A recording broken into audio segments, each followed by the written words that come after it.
My friends, welcome back to Steelers News Today. And hold on tight, because today's video is going to shake the heart of the Black and Gold Nation. The question on everyone's mind is simple yet powerful. Who will be the next leader of this franchise? The future of the offense is on the line, and the decisions made by the front office now will echo throughout the next decade. The destiny of this team is in our hands, and the clock is ticking. So go ahead and hit that like button to support the team and drop a comment below. Would you rather see the Steelers trade up to grab their dream quarterback or trust the process and develop talent from within? Get ready, Steelers fans. What's coming next could redefine the future of Pittsburgh football. Let's ride together because here, tradition never dies. Go Steelers! The Pittsburgh Steelers front office has one mission this offseason: finding their next long-term answer at quarterback. As this organization continues to transition and reshape its identity under new offensive leadership, the conversation keeps coming back to one central question: who will be the guy to lead the Steelers into the future? When you look ahead to the 2026 NFL Draft, there's no shortage of options, and this class, in particular, offers an intriguing mix of top-tier talent and developing prospects that could very well define the next decade for this franchise. Let's start at the top, where the names Fernando Mendoza from Indiana, Dante Moore from Oregon, and Ty Simpson from Alabama stand above the rest. These three are the consensus elite of this year's quarterback crop, and if any of them declares, they're virtually guaranteed to go inside the top 10. But here's the reality: Steelers Nation, if Pittsburgh wants one of these guys, they'll almost certainly have to trade up. Sitting somewhere in the 8 to 10 win range doesn't put you anywhere near the top of the draft board, and unless the team is willing to part with not just their 2026 first-round pick, but possibly even their 2027 first as well, landing one of these high-profile passers might remain just out of reach. Now, when you look at Fernando Mendoza, the buzz is real. The Heisman hype, the clutch win against Penn State, the way he can layer throws downfield, it's all there. He's got a cannon, he's got touch, and while his pocket presence isn't elite, his arm strength and field vision are NFL ready. If you're looking for a comparison, think of a more athletic version of Jared Goff, a quarterback who can thrive in the right system when surrounded by protection and playmakers. And considering what Arthur Smith wants to do with this offense, establish the run, build off play action, control the middle of the field, Mendoza's profile fits like a glove. Then there's Ty Simpson, and honestly, if you're talking about sheer NFL traits, he might be the #1 guy in this entire class. What stands out about Simpson is his fearlessness throwing over the middle, his anticipation, and his ability to operate in pro-style concepts. He's already used to working under center and in play-action packages, things that the Steelers are looking to fully implement with Smith's system. The only concern? He loves Alabama. This isn't just another player who sees the NFL as the dream. His lifelong goal was to be the starting quarterback for the Crimson Tide. So if Simpson feels he's got unfinished business in Tuscaloosa, he could return for another season.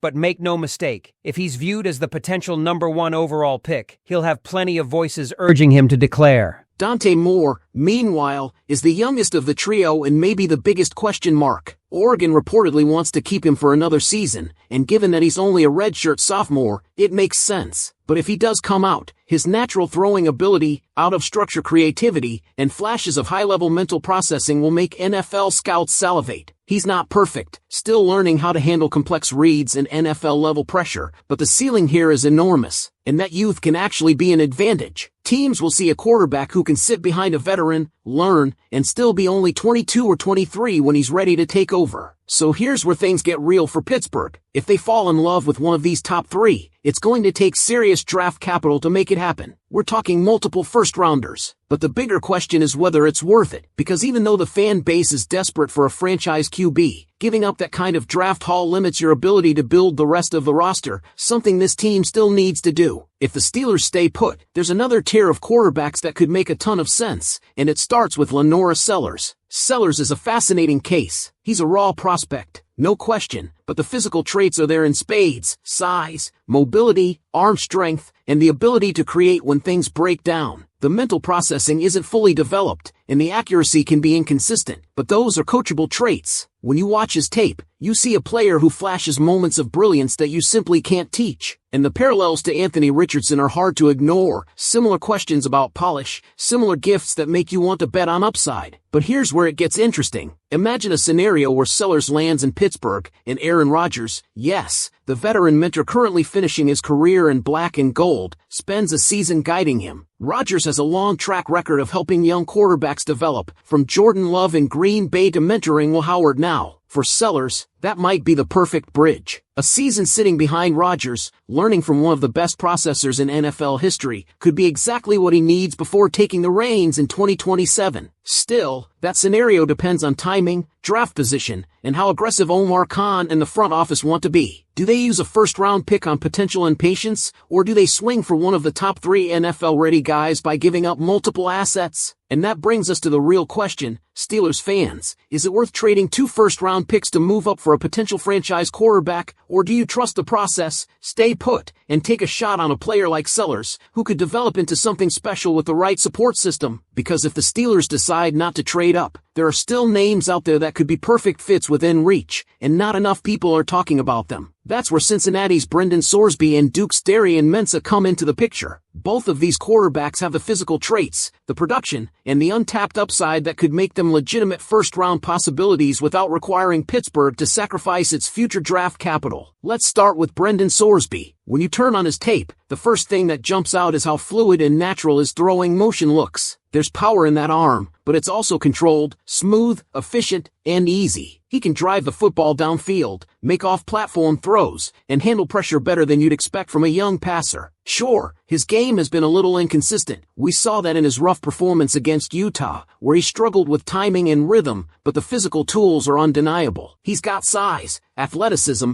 and the kind of downfield mentality that the Steelers' offense has lacked for years. He's only thrown 2 interceptions this season, showing an ability to protect the football while still taking shots when the moment's right. Sorsby's not the kind of quarterback you'd have to mortgage the future for, and that's exactly what makes him intriguing. He's in that sweet spot where the Steelers could stay put, make a smart investment, and still end up with a player who can develop into a top-tier NFL starter. The upside is there, and with a coaching staff committed to balance and play action under Arthur Smith, his skill set would translate cleanly into what this team wants to be. Then there's Darian Mensah from Duke, and this guy's production speaks for itself. Nearly 2,800 passing yards, 24 touchdowns to just 4 interceptions, and close to a 70% completion rate. That's elite efficiency at the college level, no matter who you're playing for. Mensah brings a strong arm, poise in the pocket, and the ability to move when needed. He's not a run-first quarterback, but he can extend plays and hurt defenses that get too aggressive. What stands out about Mensah is how clean his mechanics are. The ball comes out effortlessly, and his accuracy, both short and deep, makes him one of the more polished passers in this class. Now, could Mensah come back for another year? Sure, but with those numbers in that film, he has every reason to declare. His representation would be telling him he's a first-round talent, and they'd be right. When you compare him to some of the names that are getting more hype, Mensah's tape stacks up favorably. In fact, in certain situations, it's better. He's got the kind of mental composure and consistency that could make him one of the safest picks in this class. For a franchise like Pittsburgh, which has been searching for stability at quarterback, that kind of reliability could be incredibly appealing. So, if we're talking about realistic options for the Steelers, quarterbacks that don't require a major trade-up, that can be drafted within their natural range, Sorsby and Mensah are at the top of that conversation. And let's not forget Lenora Sellers, whose ceiling might be the highest of all if developed correctly. Any of those 3 could give Pittsburgh what it's been missing: a young, talented quarterback with a foundation to build around, instead of just another stopgap solution. Of course, beyond those names, there are developmental options too, the guys you don't take in round 1 but keep an eye on as potential mid-round sleepers. Players like Sam Leavitt from Arizona State, who flashes brilliant athleticism but still needs polish. John Mateer, a gamer with a strong arm but an unconventional delivery. Or Jaden Maiava from USC, a quarterback who doesn't have the flashiest traits but executes within structure and processes defense as well. Guys like these remind you that quarterback evaluation isn't an exact science. It's about finding the right fit, the right system, and the right timeline for development. The Steelers have seen both sides of that coin. They've lived through the uncertainty, the inconsistency, the stop and start of trying to find stability under center since the Roethlisberger era ended. But now, as the 2026 draft approaches, it feels like the front office is standing at a crossroads. They can either go all in, trade up, and chase the dream of a can't-miss star, or they can play the long game, find the right developmental quarterback within their reach, and build the roster around him the right way. And that's what makes this discussion so fascinating for Steelers Nation, because, really, it's not just about who they pick, it's about what kind of franchise they want to be moving forward. Do they take the big swing, or do they build carefully and deliberately? What do you think, Steelers fans? Is it time to trade up and chase the next franchise quarterback, or should the team stay put and trust the process with a player like Sellers, Sorsby, or Mensah? Drop your thoughts down below. I want to know who your guy is for the 2026 draft. And if you enjoyed this breakdown, make sure you hit that subscribe button, drop a like, and check out the other videos on the channel for everything Steelers. We'll keep breaking down every move, every rumor, and every prospect as Pittsburgh continues its search for the next leader of the black and gold. And when you step back and look at the full picture, it's hard not to feel like the Steelers are standing on the edge of something pivotal. This next quarterback decision might not just define the 2026 season, it could shape the next decade of Pittsburgh football. Because every move, every draft trade, every evaluation meeting is happening under one undeniable truth: the Steelers can't afford to miss this time. They've built a roster with young talent on defense, playmakers on offense, and a coaching staff that knows the formula for winning in the AFC. But without a franchise quarterback, everything else feels temporary. The conversation we're having today about whether Pittsburgh should trade up for a top 10 prospect or sit tight and take a mid to late first-round quarterback isn't just about draft strategy. It's about identity. For decades, this franchise thrived on stability. Terry Bradshaw, Ben Roethlisberger, two eras, both defined by consistency under center. And since Ben retired, it's been a revolving door of hope and frustration. Each season begins with cautious optimism and ends with the same realization: the Steelers are competitive, but not contenders. That's what makes this moment so critical. The fan base is restless, the expectations are high, and the front office knows that whoever walks into that quarterback room next spring could very well determine how the next era of Steelers football is remembered. If they go all in, let's say they package 2 first-round picks and some mid-round selections to move inside the top 10, it's a statement. It tells the world that the Steelers are done waiting, done experimenting, and ready to gamble for greatness. That move could land them a talent like Ty Simpson, a fearless passer with command and poise, or Fernando Mendoza, a high IQ player who can thrive in a controlled, play-action-heavy offense. Those guys are plug-and-play starters, the type of quarterbacks who could make an immediate impact. But the other path, the one that doesn't involve mortgaging future picks, might actually be the smarter play. If Pittsburgh stays patient, develops a quarterback the right way, and lets the roster mature together, the payoff could be just as significant. Lenora Sellers, Brendan Sorsby, Darian Mensah, these are players who can grow within Arthur Smith's offensive system, learn behind a veteran presence, and take the reins when the team is truly ready to compete for championships again. And let's be honest, Steelers fans have never been afraid of the grind. This city understands hard work, development, and patience when it's for something real. If the front office nails the evaluation, if they choose the right player who embodies toughness, intelligence, and leadership, the fans will rally behind that decision, no matter how long it takes. The interesting part is how perfectly the Steelers' current situation aligns with that kind of development plan. If Aaron Rodgers does, in fact, return for one final season, Pittsburgh would have the luxury of letting a rookie learn under one of the sharpest football minds ever to play the position. Rodgers has done it before. Jordan Love is the prime example of what a year or two of patience can do. The Steelers could be setting themselves up for a similar transition, a future where Rodgers mentors a young quarterback before handing over the keys to a system that's already tailored for success. Still, that kind of vision requires conviction. It means trusting the scouting department, believing in Arthur Smith's scheme, and accepting that patience can be just as bold as aggression. Because the truth is, not every rebuild is a race. Sometimes, the smartest move is to build your quarterback the same way you build a championship defense, brick by brick, not overnight. That's why this draft process is going to be fascinating. The Steelers scouts are already watching every snap, breaking down every throw, and looking for the traits that matter most: leadership, mental processing, poise under pressure, and the ability to elevate the players around them. And the options are as diverse as they are intriguing. Ty Simpson's precision and readiness, Mendoza's arm strength and timing, Dante Moore's raw creativity and untapped ceiling, Sellers' rare athleticism,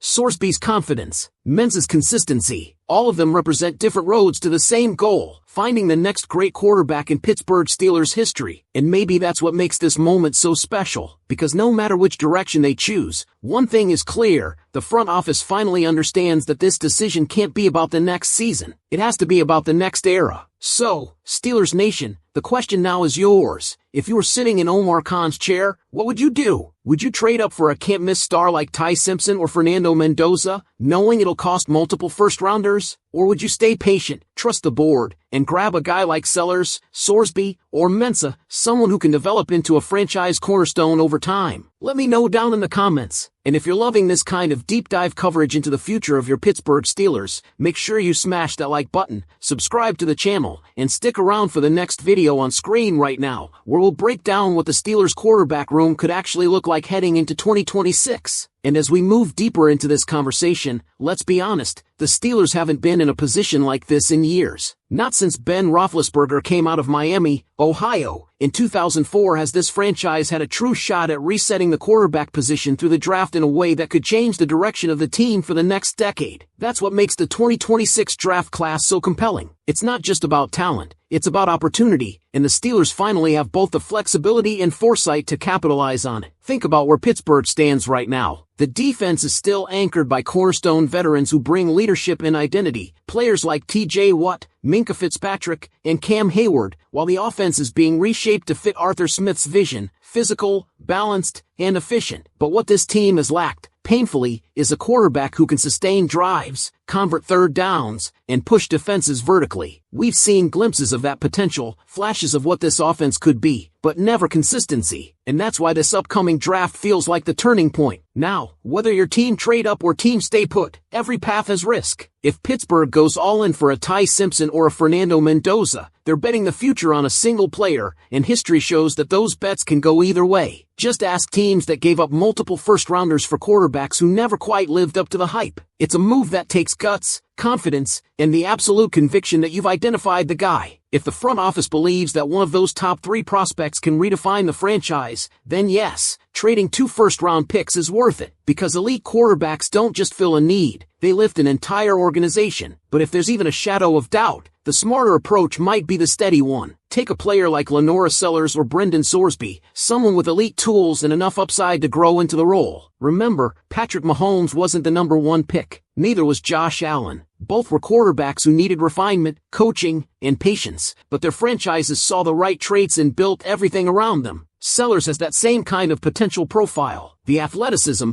the physical presence, the ability to make off-script plays. Those are things you can't coach. And pairing him with a veteran mentor like Aaron Rodgers for 1 season? That's how you develop a star without throwing him into the fire too early. And then there's Darian Mensah, the steady hand, the high-floor quarterback prospect who just keeps delivering. The Steelers have historically valued dependability and composure. They don't chase flash for the sake of headlines. If that philosophy still holds true, Mensah could be the name that quietly moves up their board as the process unfolds. He's not the loudest, flashiest, or most polarizing quarterback in this class, but when you turn on the film, you see a player who simply knows how to execute. You see confidence, maturity, and precision. You see the kind of player who can step into a pro system and function right away. One thing's for sure, whoever the Steelers decide on, it's going to define how fans view this front office for years to come. Omar Khan has been praised for his calculated approach to roster building, for finding value, for managing contracts, for making bold but smart moves. But this will be his legacy-defining decision. If he gets it right, he'll go down as the GM who ushered in the next great Pittsburgh era. If he gets it wrong, the team could be set back another 5 years. What makes this even more intriguing is how the AFC landscape is shaping up. You look around and see elite quarterbacks everywhere: Patrick Mahomes, Joe Burrow, Josh Allen, Lamar Jackson, Justin Herbert, C.J. Stroud, and you realize that without a true franchise signal caller, you're playing from behind every single week. The Steelers' defense can still keep them competitive, but in today's NFL, defense alone doesn't win championships. You need that guy who can take over a game in the fourth quarter, who can read a defense pre-snap, who can hit the tight window when everything's on the line. And that's why this offseason will be one of the most scrutinized in recent Steelers history. Every scout report, every combine interview, every pro day will be dissected. Fans will analyze every rumor, every hint, every decision, because the hope, the belief, is that this time, the front office won't settle. They'll find their quarterback, the one who can restore that swagger, that sense of inevitability that used to define Pittsburgh football. It's about more than just replacing talent. It's about restoring a standard. The black and gold have always prided themselves on toughness, discipline, and unity, and they've always had a quarterback who embodied that. the next one has to carry that same fire. So here we are, standing at the edge of a new chapter, waiting to see which path the Steelers will take. Will they go bold, trade up, and try to grab the next superstar? Or will they play it smart, trust their board, and develop the future patiently from within? That's the question that will dominate every conversation from now until draft night. So tell me, Steelers Nation, what do you think? Is it time for the front office to push all their chips in for a top-tier quarterback, or would you rather see them draft a promising prospect like Sellers, Sorsby, or Mensah and build for sustained success? Drop your thoughts in the comments below, hit that subscribe button so you don't miss any updates, and make sure you check out the video that's popping up right now on your screen, where we'll break down what each of these quarterbacks would look like in Arthur Smith's offense, and which one could be the perfect fit to lead the black and gold back to championship glory. And as this conversation keeps building across Steelers Nation, the anticipation is unlike anything we've seen in years. Every discussion, every rumor, every mock draft feels heavier now, because everyone knows how much this next decision matters. For the first time since Ben Roethlisberger, the Pittsburgh Steelers have a legitimate opportunity to build a new foundation, not just for one season, but for a new era. You can sense it in the way fans talk about it. There's excitement, but also fear, that quiet understanding that one wrong move could delay progress for another half-decade. Pittsburgh's identity has always been defined by two things: an unbreakable defense and a quarterback who could carry the weight when it mattered most. The defense has never been the problem. It's the quarterback position that's been in constant flux. And that's why the 2026 quarterback class feels like destiny colliding with opportunity. You've got all these different archetypes of quarterbacks: polished pocket passers, raw athletes, cerebral leaders, and the Steelers are standing right in the middle, able to go in any direction depending on how aggressive they want to be. Let's say they trade up and get Ty Simpson. The message that sends is loud and clear: Pittsburgh is done waiting. Simpson's style fits perfectly in Arthur Smith's offense: decisive reads, intermediate accuracy, play-action dominance. He's already experienced in pro-style systems, he's fearless throwing over the middle, and he's built to handle pressure. That kind of quarterback changes the tone of an organization overnight. Suddenly, defenses have to respect the pass again. Play-action becomes dangerous. The offense starts dictating the pace of the game rather than reacting to it. Or maybe they fall in love with Fernando Mendoza. His ability to manipulate defenders, layer throws, and attack the seams gives him that Sunday-ready profile. He's not flashy, but he's reliable. He could step in and command an offense from day one, something that could stabilize this team immediately. And if the Steelers build the right supporting cast around him, Mendoza could thrive the same way Jared Goff has in Detroit: efficient, smart, and productive in a structured environment. But if the team decides patience is the smarter route, then it's hard not to look at Lenora Sellers and think about what could be. Sellers isn't just an athlete, he's an opportunity. He's the kind of player that can transform an offense with time and guidance. His tape shows a quarterback who's dangerous when plays break down, who can make magic out of chaos. That's something the Steelers have missed: a spark, a player who can turn a busted protection into a highlight. And if you give him a year behind Aaron Rodgers, imagine what that could do for his mental development. Rodgers is meticulous. Every decision, every read, every throw is intentional. If Sellers absorbs even a fraction of that approach, he could come out of his rookie season ready to lead.